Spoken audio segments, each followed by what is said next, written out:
Lucas capítulo 21. A oferta da viúva pobre.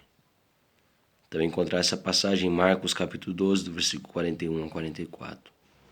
Erguendo os olhos, Jesus observou os ricos colocando suas contribuições nas caixas para a coleta de ofertas. Nota de rodapé 1.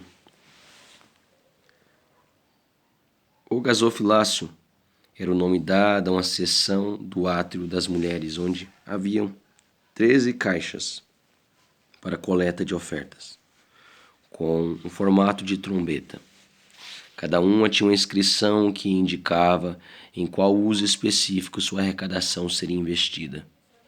Alguns ricos contribuíam de forma generosa. Percebeu também que uma viúva pobre ofertou 2 pequenas moedas judaicas e exclamou: com toda certeza vos asseguro que esta viúva contribuiu mais do que todos eles juntos. Porquanto todos os ofertantes deram daquilo que lhe sobrava, esta, porém, da sua extrema pobreza, deu tudo o que tinha, todo o seu sustento. Nota de rodapé 2. Lucas usa uma rara palavra grega para salientar a condição de pobreza absoluta daquela mulher vestida de luto, conforme a tradição judaica, o que indicava seu estado de viuvez. Ela ofertou 2 lepta. O lepton, em grego, era uma moedinha de cobre, a única moeda hebraica mencionada no Novo Testamento, chamado de perutá. E tinha um valor monetário irrisório, equivalente a 1/8 de dólar atual, e suficiente apenas para comprar 2 pardais na época. Por isso a lei recomendava jamais colocar um lepton na caixa de caridade. Entretanto, conhecendo a condição de vida daquela senhora e seu coração, Jesus declara não apenas que ela teria dado mais do que cada um dos seus ofertantes, mas sim, literalmente, que ela deu mais do que todos aqueles contribuintes somados. Jesus calculou o valor espiritual da oferta pelo que sobrou a cada um, e a pobre viúva ofereceu o maior sacrifício. A queda do templo é profetizada. Mateus capítulo 24, versículo 1 e 2. Marcos capítulo 13, versículo 1 e 2. Alguns dos seus discípulos começaram a falar com admiração sobre a magnificência do templo, edificado com enormes pedras e portentosas obras de arte dedicadas a Deus. Nota de rodapé 3. Esse segundo templo, 515 a.C., havia sido completamente renovado por Herodes a partir de 19 a.C. e foi uma estratégia política para reconciliar o povo judeu com seu rei, que era idumeu, do que um ato de louvor e adoração ao Senhor, mesmo com todo o zelo religioso. Mesmo considerando que Herodes mandou treinar cerca de 1000 sacerdotes como pedreiros e construtores para edificarem um santuário com todo o zelo religioso. A estrutura principal foi terminada no ano 9 a.C., mas toda a reconstrução foi concluída somente no ano 64 depois de Cristo, pouco tempo antes da invasão romana. O templo ocupava uma área aproximada de 400 por 500 metros, sendo todo revestido em ouro e prata. As pedras usadas para erigir a construção eram enormes blocos com cerca de 60 centímetros de altura por 5 metros de comprimento. Algumas dessas pedras, grandes pedras, ainda podem ser vistas no chamado Muro das Lamentações, em Jerusalém hoje. Contudo, esse muro fazia parte da infraestrutura e não propriamente do templo. Joséfo faz a seguinte descrição em relação às enormes pedras que adornavam o templo. Tudo que não era revestido de ouro era do branco mais puro. Herodes ofereceu ao templo uma videira de ouro como obra de arte. Cada um de seus cachos era da altura de um homem, e cada uva do tamanho de uma melancia de ouro maciço.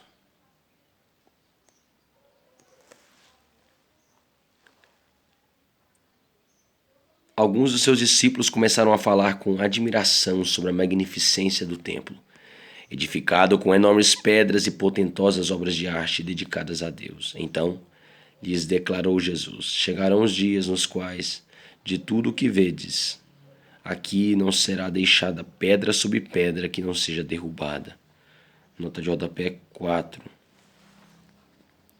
A destruição de Jerusalém, especialmente do templo, seria tão arrasadora que prefiguraria a destruição final do sistema mundial no dia do juízo. Os exércitos romanos cercaram Jerusalém no ano 70 d.C. Invadiram a cidade santa, matando quase toda a população.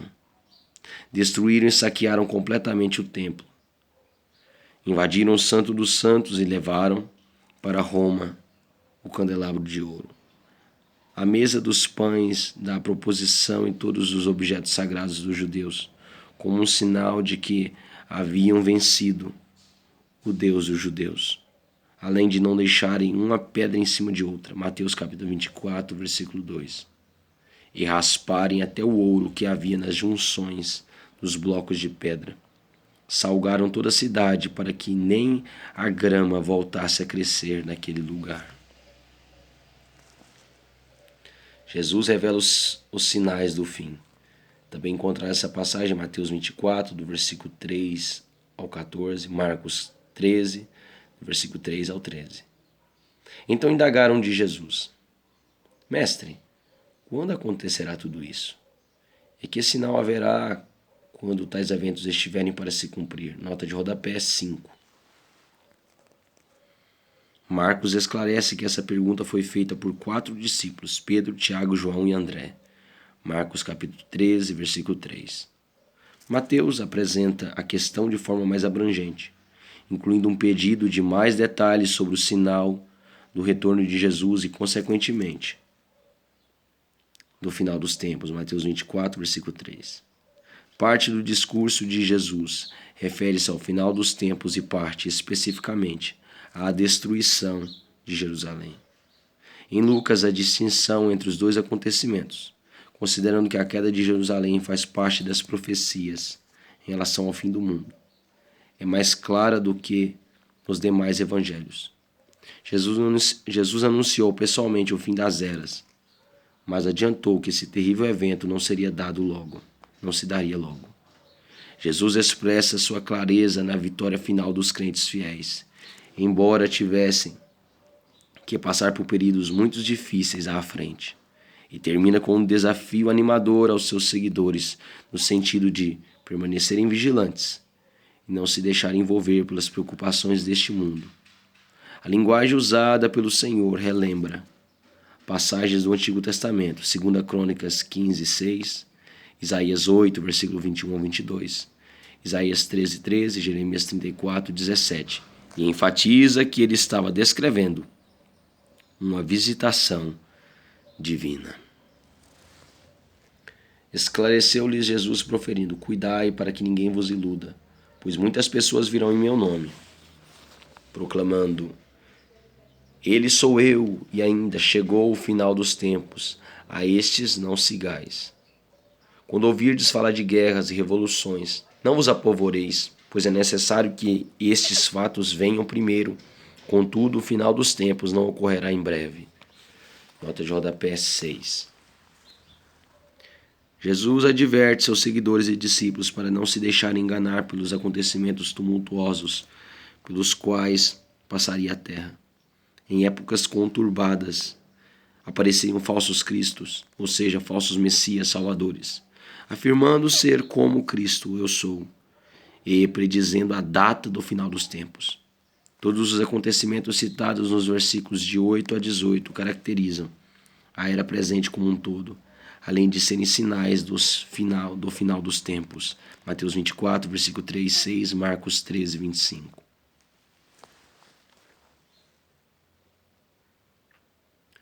Quando ouvirdes falar de guerras e revoluções, não apavoreis, pois é necessário que estes fatos venham primeiro. Contudo, o final dos tempos não ocorrerá em breve. E acrescentou Jesus: porquanto nação se levantará contra nação e reino contra reino, e haverá em muitos lugares enormes terremotos, epidemias horríveis e devastadora falta de alimentos. Então sucederão eventos terríveis e surgirão poderosos fenômenos celestes.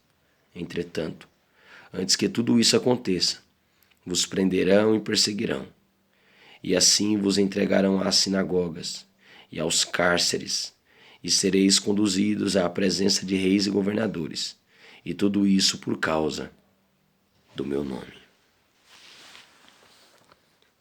As sinagogas serviam não apenas para o culto e o estudo religioso, mas também para a administração comunitária e para aprisionar pessoas acusadas que aguardavam julgamento. Porém, isso vos será uma oportunidade para que deis testemunho. Assentai, portanto, desde agora, em vosso coração, que não deveis vos preocupar com o que haveis de declarar em vossa defesa, porque eu colocarei as devidas palavras em vossa boca, e vos concederei sabedoria, a que não conseguirão resistir ou contradizer todos os que vierem a se opor a vós. Nota de rodapé 8. O Senhor concederia aos seus discípulos a oratória e um saber acima do normal para testemunhar diante das autoridades. Atos capítulo 6, versículo 9, versículo 10. O Espírito de Cristo, Marcos capítulo 13, versículo 11, dará a mensagem e a coragem para proclamá-la. Atos capítulo 4, do versículo 8 ao 13. Atos capítulo 6, versículo 3, versículo 10. Atos capítulo 7, versículo 1. Mas sereis traídos até por pais, irmãos, parentes e amigos, e matarão alguns de vós. E por todos sereis odiados por causa do meu nome. Contudo, não se perderá um único fio de cabelo da vossa cabeça. Nota de rodapé 9. É preciso muito cuidado para não interpretar literalmente metáforas e outras figuras de linguagem muito usadas na Bíblia. Jesus não estava garantindo a integridade física dos seus discípulos, uma vez que ele mesmo avisou sobre a morte de alguns, versículo 16. Mas assegurou aos fiéis que, mesmo a morte, não lhes roubaria todas as honras e glórias para eles reservadas no céu. O Senhor sempre está no controle da história, especialmente da vida de cada crente. O resultado final será, sem dúvida, o triunfo eterno. O crente jamais sofrerá perda total e real, pois seu espírito receberá um novo e perfeito corpo na ressurreição. Filipenses capítulo 3, versículo 21. É na vossa perseverança que confirmais a salvação da vossa alma. É na vossa perseverança que confirmais a salvação da vossa alma. Nota de rodapé 10. A palavra grega para alma, psique, de onde vem as palavras psiquiatria, psicologia. A psique é a sede das emoções, sentimentos, vontades, paixões, razão, entendimento, e por isso a alma é diferenciada do corpo físico. A psique é o nosso eu interior, a essência da vida. Várias vezes essa palavra no grego denota a própria pessoa. Atos capítulo 2, versículo 41, versículo 43, 1 Pedro capítulo 3, versículo 20. A psique não pode ser dissolvida com a morte. Corpo e espírito serão separados, mas espírito e alma podem apenas ser distinguidos, jamais divorciados. A Bíblia nos ensina que o ser humano é constituído de 3 partes: o corpo, nossa parte física, a alma, constituída pelas emoções e intelecto, e o espírito, que é nossa verdadeira e eterna natureza. Ao recebermos Jesus como Salvador pessoal, nosso espírito, que estava morto por causa do pecado, é prontamente revivificado e, portanto, devemos passar a alimentá-lo com a palavra de Deus e cuidar para que, tendo um desenvolvimento saudável, possa cada vez mais viver em harmonia com o Espírito de Deus.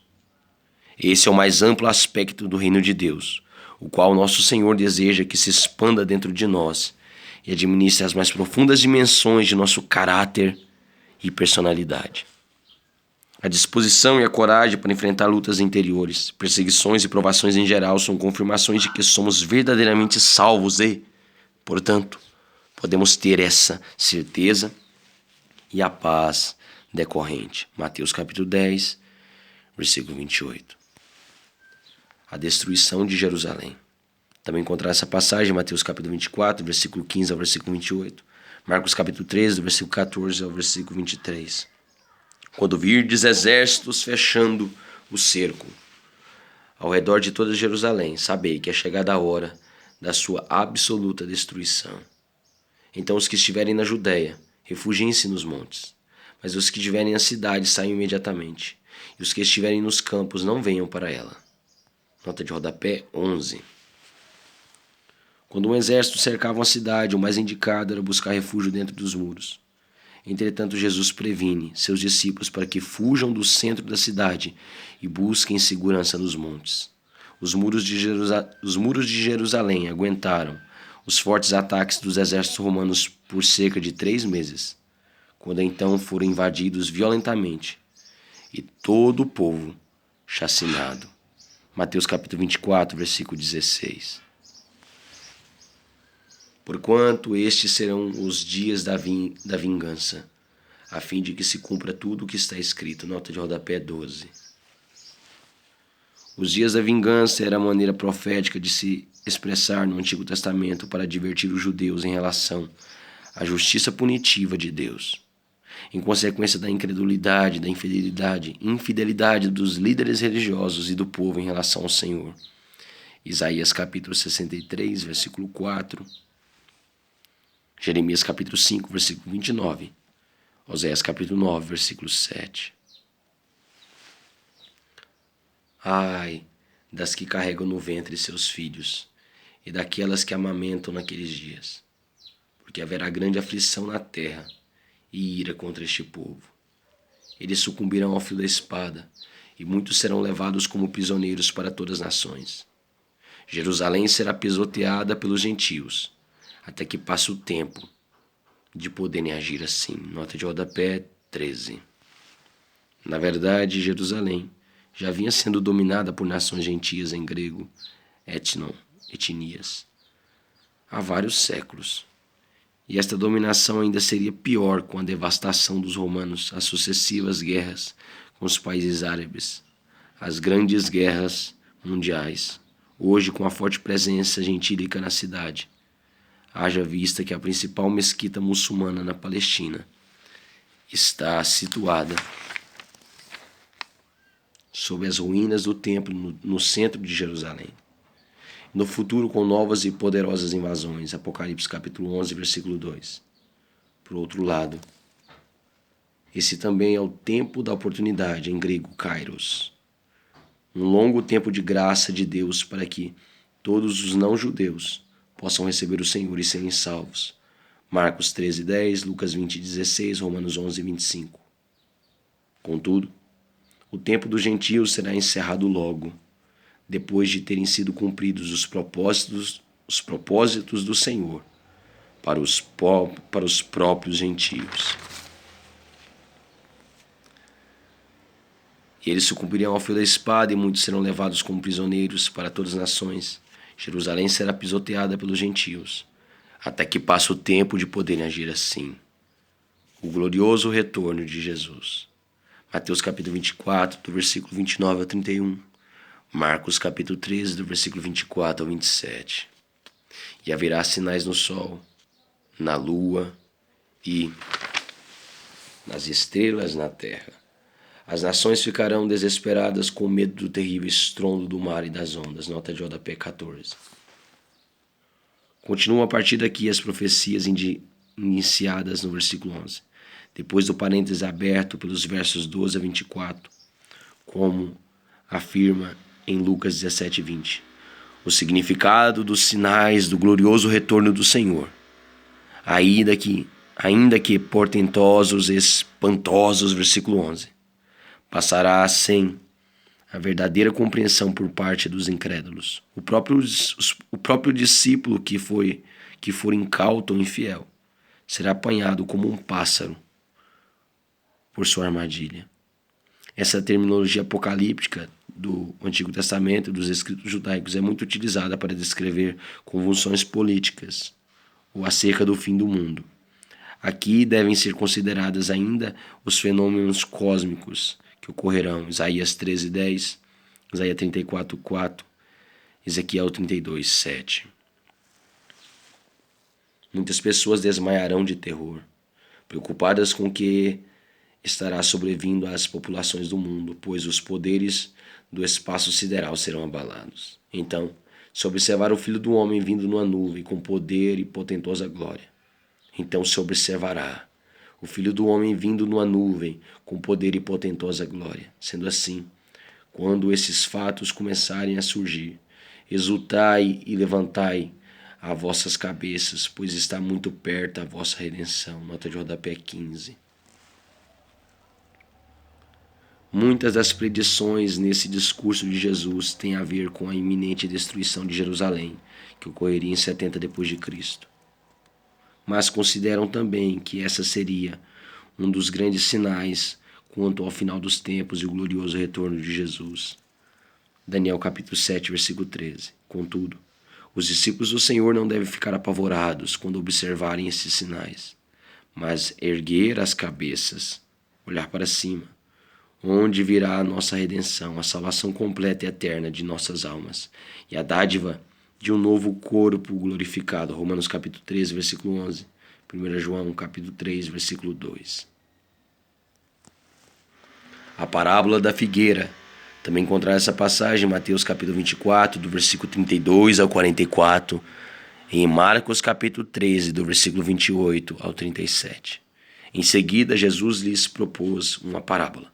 Observai a figueira, bem como todas as demais árvores. Assim que começa a brotar, percebendo-o, reconheceis que vós mesmos o verão está chegando.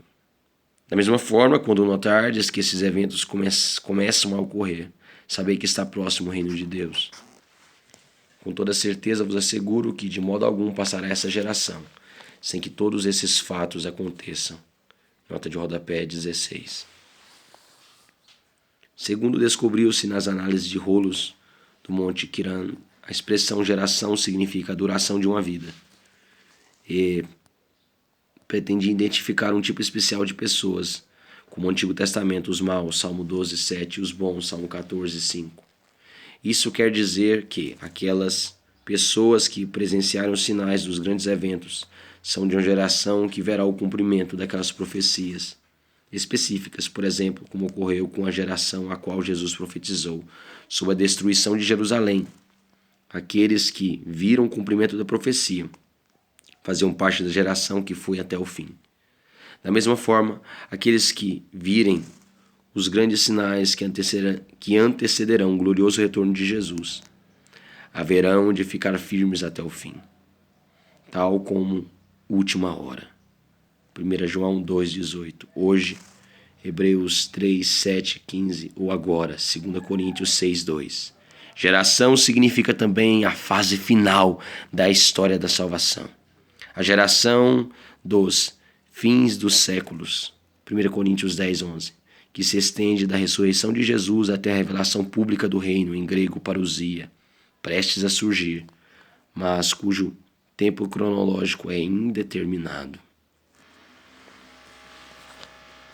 Portanto, o céu e a terra desaparecerão, contudo as minhas palavras de maneira alguma passarão. Nota de rodapé 17. O cumprimento da palavra do Senhor é mais certo e seguro que a permanência do mundo ou do próprio universo. Mateus capítulo 5, versículo 18. Devemos viver vigilantes, também encontrar essa passagem em Mateus 24, do versículo 42 ao 44. Marcos capítulo 13, do versículo 33 ao 37. Tende cuidado de vós mesmos, para que jamais vos suceda que o vosso coração fique sobrecarregado com as consequências da libertinagem, da embriaguez e das ansiedades dessa vida terrena, e para que aquele dia não se precipite sobre vós de surpresa como uma armadilha. Pois ele certamente virá sobre todos os que vivem na face de toda a terra. Nota de rodapé 18. A volta gloriosa de Jesus abrangerá todas as nações e as raças humanas em geral. A queda de Jerusalém foi um evento localizado específico, aviso de Deus para o mundo, e parte dos sinais que apontam para o final dos tempos.